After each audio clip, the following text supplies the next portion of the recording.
할렐루야, 사랑하고 축복합니다. 제가 기도하고 시작하겠습니다. 하나님 아버지, 이 시간 아버지의 이름이 높임 받길 원합니다.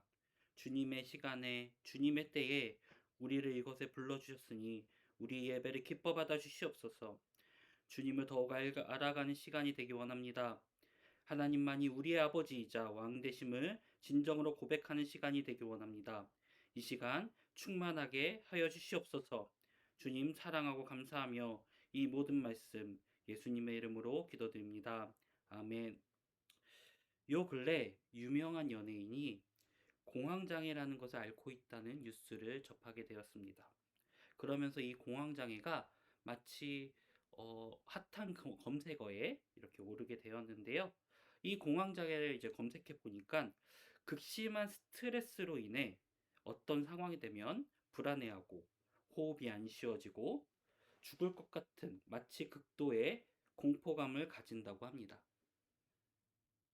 이것이 극심한 정신적 어려움을 주는 것은 마치 공황이 오는 상황이 되면 자동차의 시동이 켜진 것처럼 어려움을 주는 것은 멈출 수가 없어서 그 증상을 제어할 수 없는 수준에 이르게 된다는 것이. 그러니까 호흡이 계속적으로 불안해지고 마치 죽을 것 같은 그런 공포감이 내 안에 계속적으로 남아있게 된다는 것입니다. 근데 이것이 그 상황이 이렇게 내가 이게 호흡이 안 되니까 이거 멈춰야지 이런 게 안 되는 게 아니라 정말로 어쩔 수 없이 그러니까 마치 내 몸이 병든 것처럼 이렇게 느껴진다는 것이죠. 이것의 원인은 이제 극심한 스트레스로 인해서 생긴다고 하는데요. 그래서 이것이 초기에 그 원인이 무엇인가를 아는 것이 굉장히 중요하다고 합니다. 이 공황장애가 오는 여러 가지 이유가 있겠지만 그 스트레스의 종류 중 하나가 내가 나를 보는 나의 모습, 그리고 타인이 보는 나의 모습이 그 안에서 이제 오는 격차, 오는 간격으로 인해서 우리는 극도의 불안감, 그 격차가 극도의 불안감을 만들게 된다는 것입니다. 그래서 대부분은 연예인이나 대중의 관심을 받기 쉬운 직업들에서 이 공황장애를 가진 사람을 많이 찾아볼 수 있다고 합니다. 있는 그대로의 나의 모습을 들키게 될까봐 하는 불안감, 그리고 남에게 웃음을 주거나 다른 어떤 긍정적인 즐거움을 줘야 되는데 그렇게 그 즐거움을 주는 나의 모습과 나의 상황은 그렇지 못한 데서 오는 격차, 스트레스, 이 간극들, 해결되지 못하는 이 간극들이 날, 그 간격에서 오는 불안감들과 그 스트레스가 결국에는 나를 무너뜨리고 말게 되는 것이죠. 이것은 비단 연예인뿐만이 아니라 사람의 정도에 따라서 느끼는 정도의 차이에 따라서 공황장애가 올 수 있다고 분석합니다. 이것뿐만이 아니라 여러 가지 복합적인 요소가 공황장애를 만들 수 있지만 우리는 이 부분에 대해서 조금 더 생각해 볼 필요가 있는 것이죠. 사람은 본능적으로 타인이 보는 나의 모습이 긍정적으로 비추어지길 원합니다. 이 본능을 표출하기 위한 수단으로 우리는 인스타그램이나 페이스북 같은 SNS를 하게 됩니다. 그곳에 이제 일상을 공유하지만 어, 일상을 공유한다고 해서 아무 사진이나 올리지 않죠. 어, 그 일부의 사진들, 다수의 사진들을 찍고서 그곳에서 잘 나온 사진, 그리고 내 의도와 맞는 사진을 어, 그리고 자랑하고 싶은 일상, 그리고 취미, 그리고 창작물 등등을 올리며 타인에게 비추는 내 모습을 어, 내가 의도적이든 의도적이지 않든 꾸미기 마련입니다. 사람의 정도에 따라는 다르겠지만 그대로의 모습과 정제되어 있는 포장된 나의 모습은 분명하게 어느 정도 차이가 있는 것이죠. 특히 요즘 세대는 더욱더 내가 보는 나의 모습보다 타인이 보는 나의 모습에 더욱더 집중하는 것 같습니다.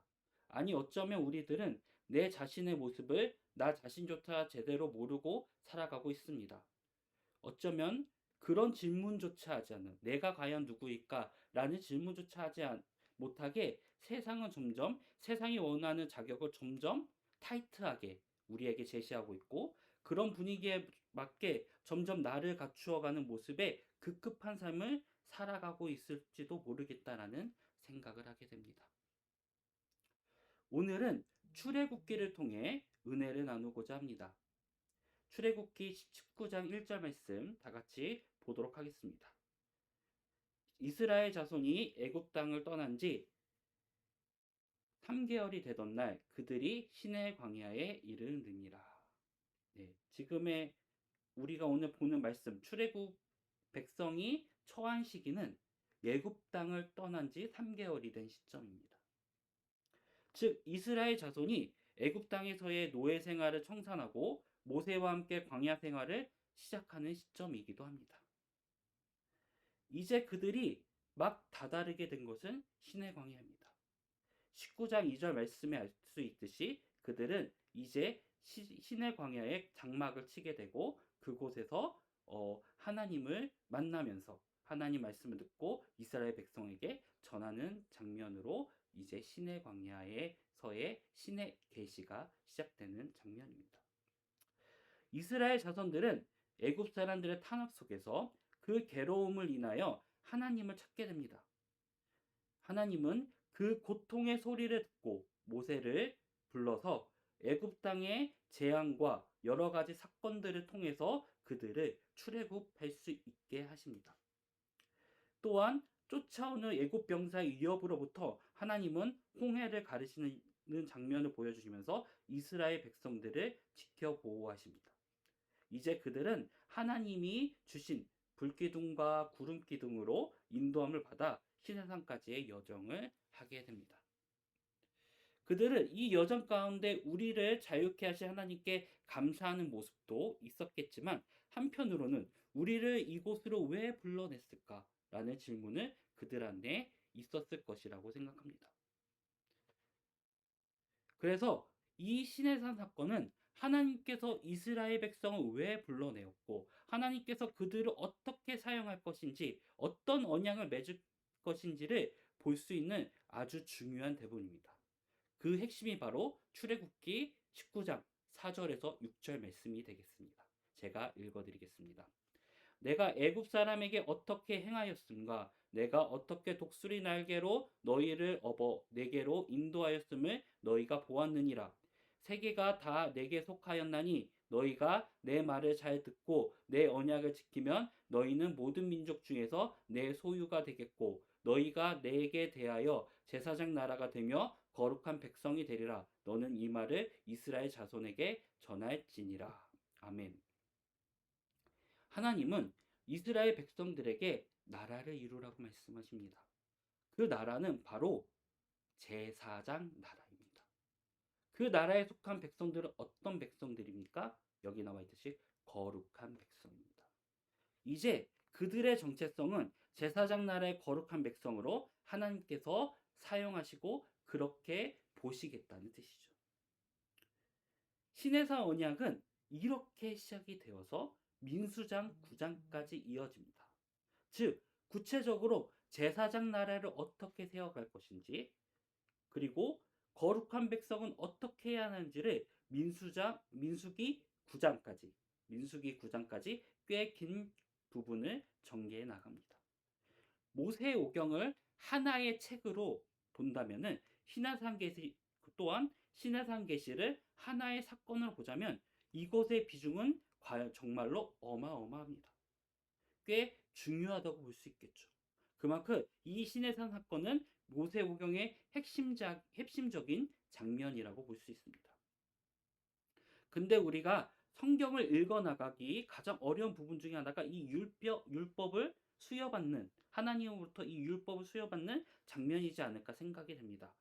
그 전까지는 서사적이고 스토리텔링이 되는 부분이 꽤 있었다면은 이제부터는 율법을 수여하는 장면이기에 그것들이 굉장히 또한 세세하게 적혀져 있기에 또 지키지 말라는 거, 지키라는 거, 먹어야 되는 거, 말아야 되는 거, 뭐 성막을 어떻게 지어야 되는지, 어떤 사이즈를 지어야 되는지 이런 부분에 대해서 많은 부분 너무 구체적으로 할애되어 있기 때문에 우리가 이것에 대해서 흥미가 있기는 조금 힘든 부분이 있습니다. 그래서 우리가 이제 성경을 일독하겠다 내가 다짐하고 창세기부터 이렇게 순조롭게 시작을 하죠. 대부분 대부분의 사람들이 제가 경험한 대부분의 사람들은 레이기에서 레이기에서 멈춥니다. 그 이유는 레이기부터가 좀 어렵기도 하고 난해하기도 하며 무엇보다 서사적인 이야기가 멈춰져 있는 모습이 서 있다고 봅니다. 그럼에도 모세오경에서 이 부분이 굉장히 중요한 이치를 차지하고 비중규식 가장 많기 때문에 다만 마냥 지나칠 수 없는 부분이죠. 성경을 읽는 것은 하나님의 말씀 안에서 살아가는 그리스도인의 의무이기 때문에 그래도 조금이라도 흥미있게 읽을 수 있게 짧게나마 도움이 되는 방향을 제시하고자 이번 설교를 준비했습니다. 우리가 오늘 이 모든 것을 다 살펴볼 수 없습니다. 하지만 제사장 나라의 거룩한 백성이 의미하는 것에 대한 은혜가 오늘 있길 바라며 왜 하나님께서 지키지 말라는 거, 지키라는 거, 성막을 왜 지어야 되고 왜 이렇게 지어야 되는지, 먹는 것을 구체적으로 먹지 말라는 거 왜 구체적으로 이렇게 말씀하셨는지 오늘 그 이유와 하나님의 마음을 대략적으로 알 수 있는 그런 기대하는 마음으로 이 은혜를 나누어 볼까 합니다. 제사장 나라를 알기 위해서는 제사장이 하는 역할에 대해서 알아야 됩니다. 제사장은 구분되는 존재입니다.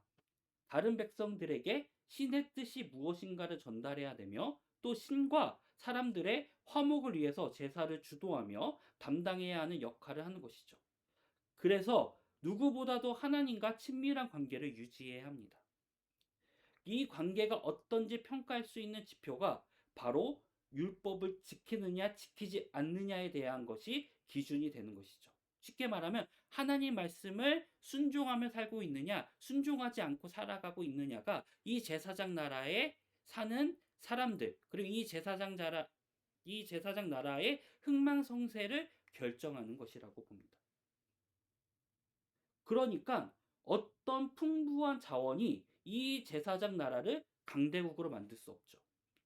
강한 무기가 이 제사장 나라를 강대국으로 만들 수 있지 않습니다. 그들은 제사장으로서의 완벽한 임무가 수행되면 그들은 그렇게 하나님 제사장 나라를 이루어 가는데 온전하게 된 것입니다. 그래서 이 완벽한 임무, 이 제사장으로서의 완벽한 임무를 성취하려면 어떻게 해야 됩니까? 하나님과 가까워져야 되는 것이죠. 그래서 그들은 제사장 나라의 사람들은 제사장 나라는 하나님 말씀에 순종해야 합니다. 그래서 이 제사장 나라는 지리적으로 좋은 땅을 얻는 게 중요한 나라가 아니고 힘세고 위대한 지도자나 군대가 있는 것이 중요한 나라가 아니고 철저히 하나님 말씀을 순종하는 나라가 중요한 나라인 것이죠. 할렐루야. 이 나라는 하나님의 말씀, 하나님의 율법을 따르는 삶을 사는 사람들이 그곳에서 하나님을 섬기며 살아간다면 그 나라는 영원히 지속되는 나라가 되는 것이죠. 제사장 나라는 모든 나라들이 제사장 나라를 통해서 하나님을 더욱 깊이 알아가는데 그 정체성이 있습니다. 대표적인 예를 한번 들어보겠습니다. 다니엘서를 잠깐 보겠습니다. 다니엘서의 배경은 다들 아시겠지만 제사장 나라라는 이스라엘이란 나라가 바벨론의 침략을 당하게 되고 그렇게 망하게 되면서 역사의 이름이 사라지게 되면서부터 시작됩니다. 세상에서의 원칙적으로는 이 나라의 멸망은 이 나라의 효력이 상실되는 상태를 말합니다. 그래서 제사장 나라라는 효력이 없어야 되는 게 원래는 세상의 원칙에는 맞습니다. 근데 다니엘서는 이 망한 시점에서 제사장 나라에 살았던 다니엘이라는 사람의 포커싱 되어 시작이 되는데요. 다니엘이 포로로 그 나라에 잡혀간 때에 그 이방 나라 왕은 요상한 꿈을 꾸게 됩니다. 나라의 점수가들에게 이 꿈의 내용은 알려주지 않고 이 꿈의 내용을 그리고 이 꿈에 대한 해석을 하라는 요구를 하게 됩니다.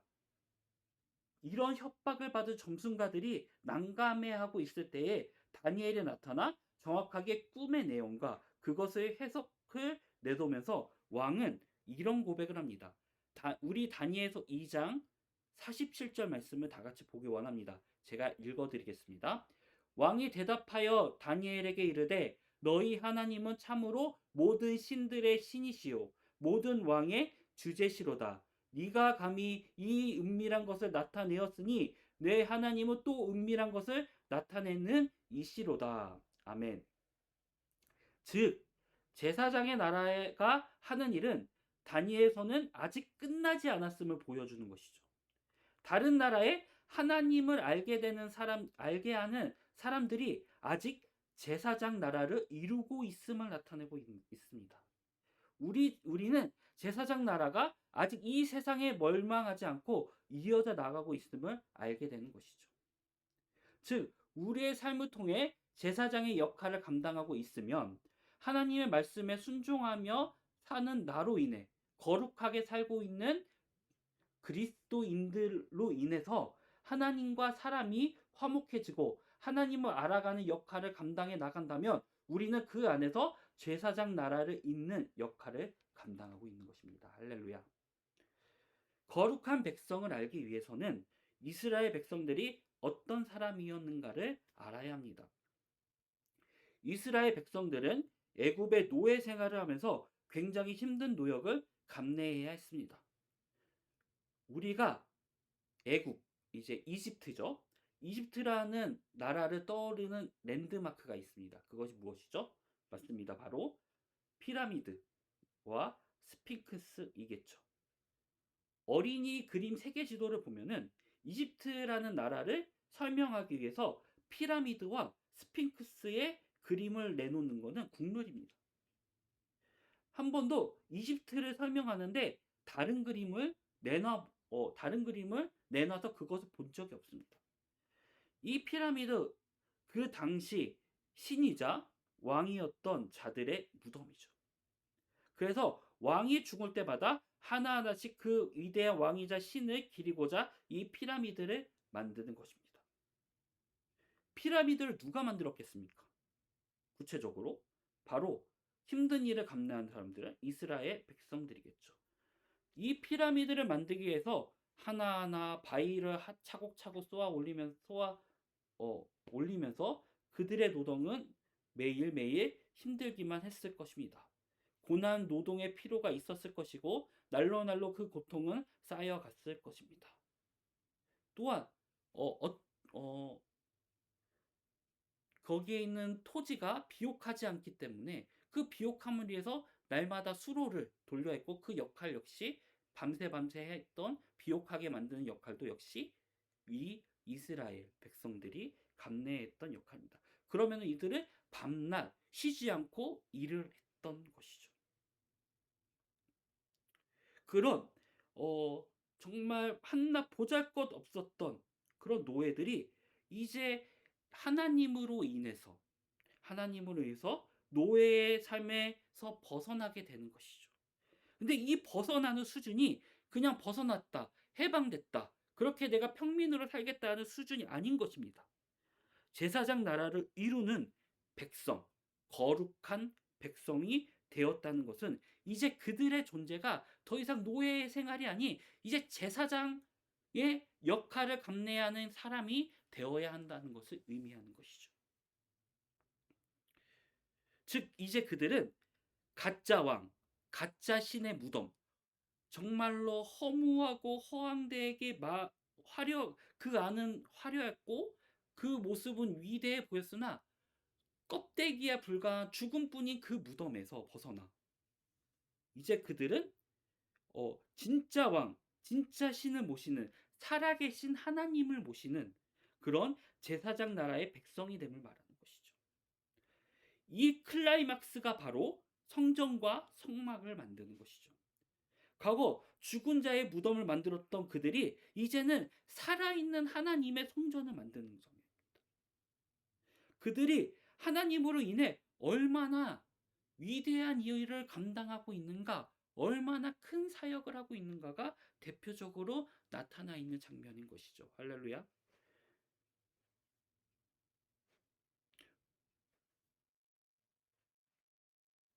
이제 어 의도를 모르고 그저 주인이 시키는 대로 해야만 했던 노예들이 진짜 왕, 진짜 하나님으로부터의 말씀을 직접 듣고 자발적으로 순종하는 율법, 그리고 제사장 나라의 거룩한 백성이 된다라는 것은, 이 거룩함이 있는 정체성이 띠는 숭고한 백성이 된다라는 것이 얼마나 그들에게 감격이겠습니까? 그 감격이 여러분들의 것이길 진심으로 소망합니다. 제가 처음에 얘기한 대로 우리는 세상의 기준에 나를 맞춰 살아가고자 합니다. 있는 모습의 그대로의 나와 세상에 보여져야 하는 나의 괴리에서 외로움도 느끼고 스트레스를 받으며 여전히 살아가고 있습니다. 때로는 가혹하게 세상은 세상의 성공의 기준에 내가 맞지 않다며 그런 사람을 루저라는 이름으로 낙인을 찍을 때가 있습니다. 우리는 세상이 가혹하게 말하는 이 기준에 멀어지면 이런 취급을 받을 수 있는 것이죠. 하지만 그리스도인은 다른 사람이 보는 나, 세상의 기준에서의 내가 중요한 것이 아닙니다. 바로 하나님께서 어떻게 나를 보느냐가 중요한 것이죠. 할렐루야. 베드로전서 2장 9절 말씀 다 같이 보겠습니다. 그러나 너희는 택하신 족속이요 왕 같은 제사장들이요 거룩한 나라요 그의 소유가 된 백성이니 이는 너희를 어두운 데서 불러내어 그의 기이한 빛에 들어가게 하신 이의 아름다운 덕을 선포하게 하려 하심이라. 아멘. 베드로전서는 베드로가 본도, 갈라디아, 갑바도기아, 아시아, 비두니아로 흩어진 나그네, 즉 자신의 신앙으로 인해서 상황적인 어려움이나 크게는 목숨의 위협을 느껴서 어쩔 수 없이 흩어져 버려야 했던 나그네들, 그런 사람들에게 보내는 편지입니다. 제가 대학생 때 비전 트립으로 터키에 다녀온 적이 있습니다. 그때 아까 말씀드린 갑바도기아라는 지역을 갔습니다. 지역에 가면 이제 마을 한복판에 갑자기 뜬금없이 세워져 있는 어, 바위가 하나 있어요. 이제 거기에 갑자기 멈추더니 자, 이곳부터가 지하교회의 입구입니다라고 하는 거죠. 이들은 어, 신앙을 위해서 여기까지 피신해 왔잖아요. 여기서 피신해 왔는데 이 피신한 목적이 이들의 신앙을 지키기 위해서입니다. 그래서 눈에 띄지 말아야 합니다. 관리들의, 그리고 이때 이들을 탄압했던 이들의 눈에 띄지 않기 위해서 이들은 지하로 숨어서 들어가야 했죠.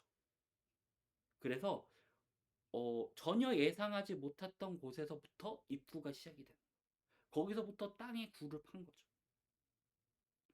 좁은 계단을 통해서 한참 내려가니까 사람들이 거주할 만한 넓은 공간이 나왔습니다. 믿음의 선배들이 자신의 신앙을 지키기 위해서 이 지하 동굴에, 이 지하에 살았던 것이죠. 여러분들 반지하에 살아본 적이 있습니까? 지하에 살아본 적이 있습니까? 저는 사회생활 초년 때에 방을 얻을 때 좀 월세가 센 서울에 집값을 알아보다가 반지하에 살게 되었습니다. 제가 그때 반지하에 살면서 어, 피부에 이상한 것이 돋기 시작했어요. 그리고 반지하에 살게 되면서 급격하게 몸의 체질이 바뀌게 되었습니다.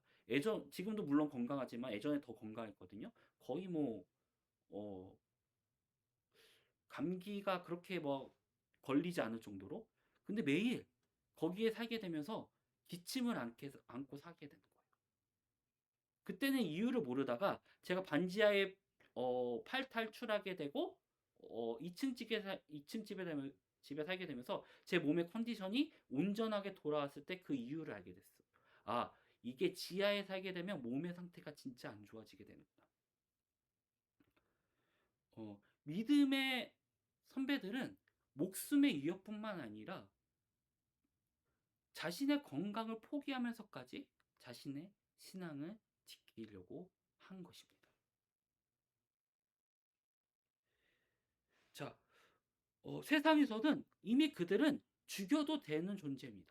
암적 존재이죠. 세상에 어쩌면 위협이 될 수 있는 존재이기 때문에 그들은 어, 이런 세상의 위협과 탄압, 그리고 세상에서 낙인이 찍힌 그런 모습에서 벗어나려고 그런 언제든 들이닥칠지 모르는 그런 위협 속에서 지속적으로 지하를 파고 피난처를 만들며 그곳에서 공동체를 이루고 살아갔던 것이죠.